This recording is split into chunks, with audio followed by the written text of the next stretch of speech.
who these fallen ones were, because they tie in a great deal to Nimrod.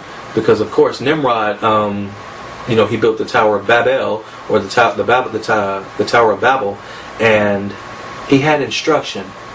He got instruction from someone, and now we're going to start. We're going to go a little bit further into this. Now we're going to start naming these gods. We named some of them before, with the Watchers, but now we're going to start naming these fallen ones, because now they're the ones who are exerting influence over this world to this day, and they haven't stopped since the times of beginning. So those are the ones who are really pulling the strings, and that's what we're coming to now. We're nearing the end of this first lesson, and then next week, Yah willing, we're going to come back with the part 2 of this, and then we're going to chronicleize from we're going to go from the Babylonians. We're going to end with the Sumerians here. Then we'll pick up next week with the Babylonians, the Egyptians, the Greeks, the Romans, and then we're going to go into all the gods of the New Age. They're the same gods, but they just have different names, and we're going to show that.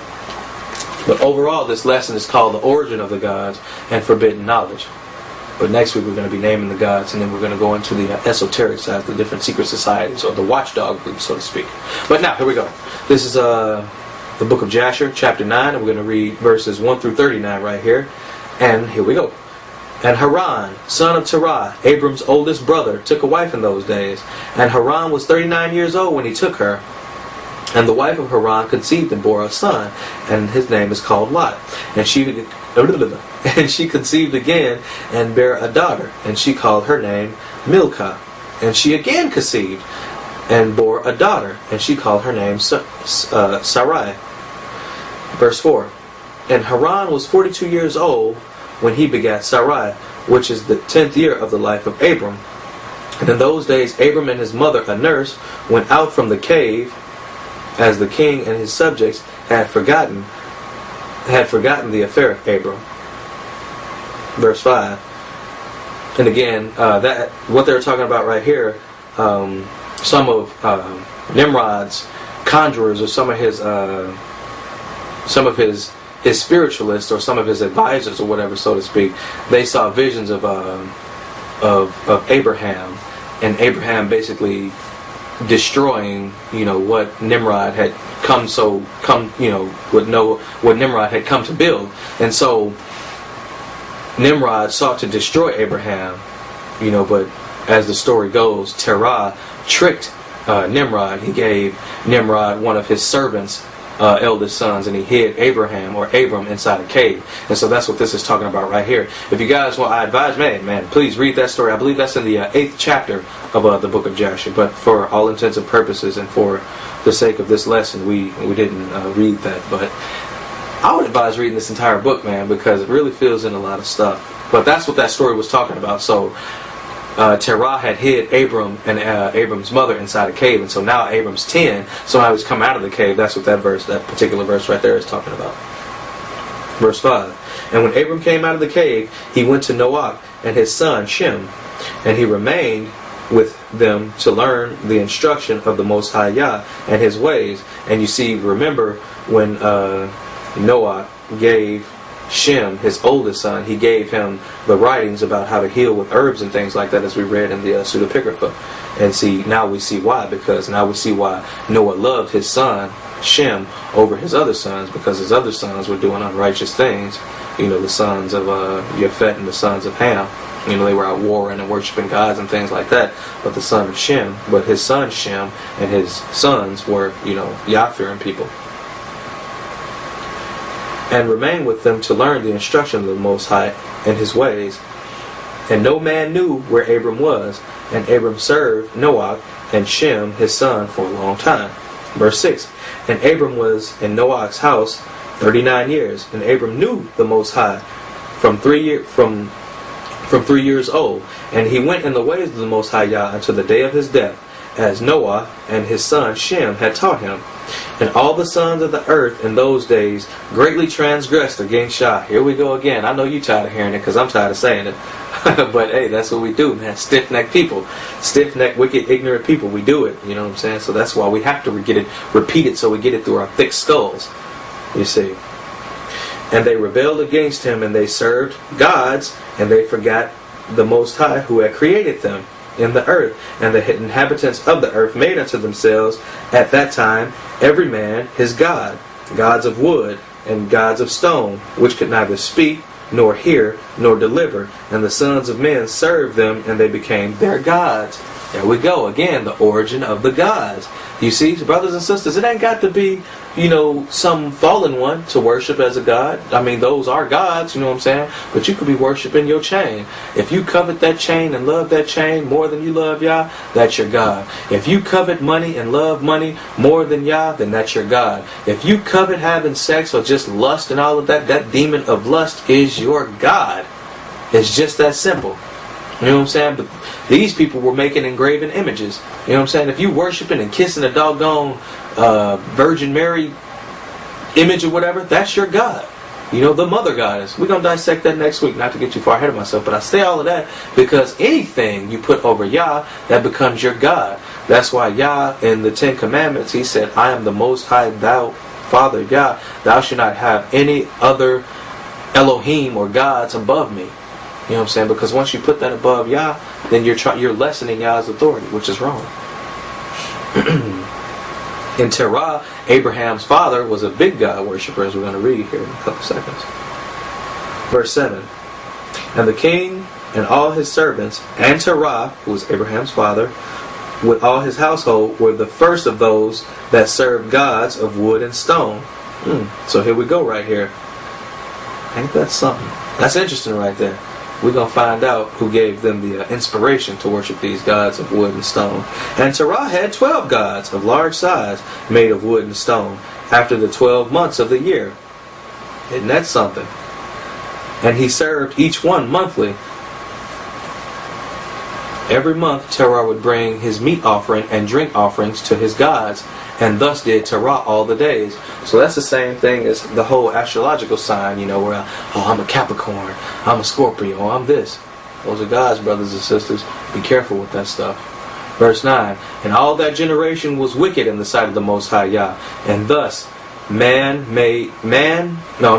thus they made man his God, but they forsook the Most High that created them. I'm going to read that again, verse 9. And all that generation was wicked in the sight of Yah, and they thus made every man his God. They forsook the Most High Yah who had created them. Verse 10. And there was not a man found in those days in the whole earth who knew the Most High Yah, for they served each man his own God, except Noah and his household, and all those who were under his counsel knew the Most High Yah in those days. And Abram, son of Terah, was waxing great in those days in the house of Noah, and no man knew it, and the Most High Yah was with him. And Yah gave Abram an understanding heart, and he knew all the works of that generation were vain, and that all their gods were vain and were of no avail. And that's just further validating what we had read. But we didn't read it, but what I mentioned before in the book of Ecclesiastes, where King Shlomo said, he starts it out with futility, and all is vain. You know what I'm saying? Abraham knew that this is vain. We who have eyes to see know that all of this stuff is vain. Houses, cars, prestige. People walk around, oh, I'm Dr. such and such. Why would you even call yourself a doctor if you're not in the hospital? That's the only time I want to hear the term doctor, is if I got my arm chopped off or something like that and I need a doctor to sew it up. I don't care if you're a doctor and we out in the street. You introduce yourself. Oh, I'm Dr. Thaddeus Goldwater. Do I care? You know what I'm saying? Hey, I'm Moshe. You know what I'm saying? Servant of Yah. But hey, man, it's just little stuff like that, man. That's vainness. You know what I'm saying? You have to say, oh, I'm Moshe Yisrael. You might have seen me in such films as blah, blah, blah, blah. Actor, thespian, blah, blah, blah, blah, blah. Esquire. All of these different titles and stuff behind your name, man. Do I give a care about that stuff? That don't make no sense. And it don't make a bit of difference in the eyesight of Yah. It's funny. And this is one of the rituals that they do in these secret societies. It's the skull and bones. They do this. They set two skulls in front of you, and they say, which one is the rich man and which one is the poor man? And you have the initiate's he's racking his brain trying to figure out which is the rich man and which is the poor man. He's looking at one, looking at the other one, looking underneath the skull, looking all around it, trying to find little differences and stuff like that. And then, the guys who know, they laughing at him, you know what I'm saying? Because ultimately, if the initiate can't figure it out, they tell them that there is no difference between the rich and the poor man. They're both dead. That's why that's why they tell you to do what thy wilt, be the whole of the law. Do what you do right now. Do whatever you want to do right now, because when you're dead and gone, don't nobody know whether you were a rich man or a poor man. You see what I'm saying? That's why they're trying to live forever. They don't want to give this up. They don't want to die. They don't want to give up those worldly possessions. But see, Abram, then he was Abraham. He was Abram before he was called Abraham. He knew about vanity. He knew that stuff was vain. King Shlomo knew about vanity. You know what I'm saying? We know about vanity. You know it don't make a bit of difference if you got on a pair of Air Jordans or Pro Wings. And that's a little old school, Pro Wings. They both shoes. They both keep your feet dry. But it's only because of vanity that you want those Air Jordans. You know what I'm saying? Oh, you might say, Brother Moshe, what kind of shoes you got on now? Some $10 shoes. And I had these pants for about 7 years. But you know what? I got clothes on. And I got this shirt from the dollar store. Don't make a difference. You know what I'm saying? And this watch is like a, El Cheapo. But it tells time. It serves its purpose. I say all that to say this, brothers and sisters. Let's lose that vanity. Let's lose that vain arrogance, man. You know what I'm saying? Let's lose the titles. We all brothers and sisters here. That's all. Verse 13. Check this out right here. These are pretty deep. And Abram saw the sun shining upon the earth. And Abram said unto himself, surely now this sun that shines upon the earth is God, and him I shall serve. So now Abram's he's making fun of it. He's testing it. And Abram served the sun in that day, and he prayed to him. And when evening came, actually he's trying the spirit. That's what it is. He's testing the spirit. And Abram served the sun in that day, and he prayed to him. And when the evening came, and the sun set as usual, and Abram said to himself, surely this cannot be Yah. And Abram still continued to speak within himself. Who is he who made the heavens and the earth? Who created upon the earth? Where is he? Verse 16. And night darkened over him, and he lifted his eyes toward the west, north, south, and east. And he saw the sun had vanished from the earth, and the day became dark. And Abram saw the stars and the moon before him, and he said, surely this is the Yah, or this is the mighty one who created the whole earth, as well as man. And behold, these his servants are gods around him. And Abram served the moon and prayed to it all night. Incidentally, Allah is the moon god. So when you guys are praying to Allah, you're praying to the moon god. And Amun-Ra, or Jesus, all of those guys, they're the sun gods. That's why Jesus has that halo or that sun disk around his head. You feel me? That's why Jesus was allegedly born on the 25th of Christmas. You know what I'm saying? Anyway, we'll get into that later. I don't want to get too far. But we'll get into that a little bit later. Verse 18. And in the morning, when it was light, and the sun had shone upon the earth as usual, Abraham saw all the things that Yah had made upon the earth. Verse 19. And Abraham said to himself, surely these are not gods that made the earth and all mankind, but these are servants of Yah.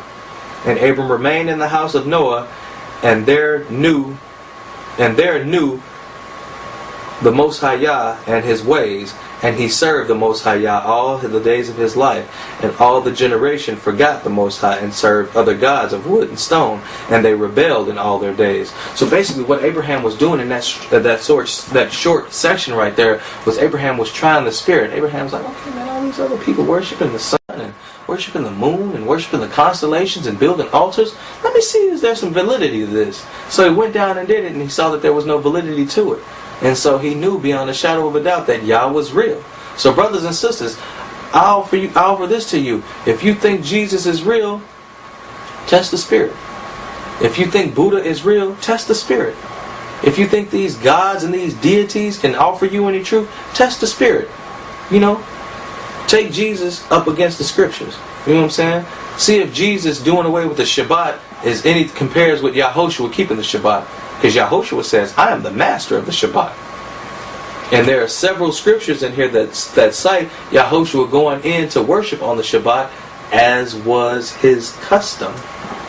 So if Jesus is worshiping on Sunday, and Yahushua is worshiping on the Shabbat day, and Yah told us to worship on the Shabbat day,